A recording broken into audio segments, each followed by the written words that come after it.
कि हमारा देखने का जो नजरिया है वो नजरिया अलग है।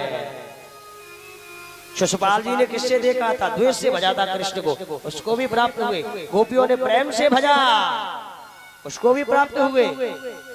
कंस ने भय से भजा कृष्ण को, कंस को भी प्राप्त हुए। तो जो देखने का तरीका है, जो नजरिया है, जो दृष्टि है, वो सभी की अलग अलग है। भगवान तो समदर्शी ही है।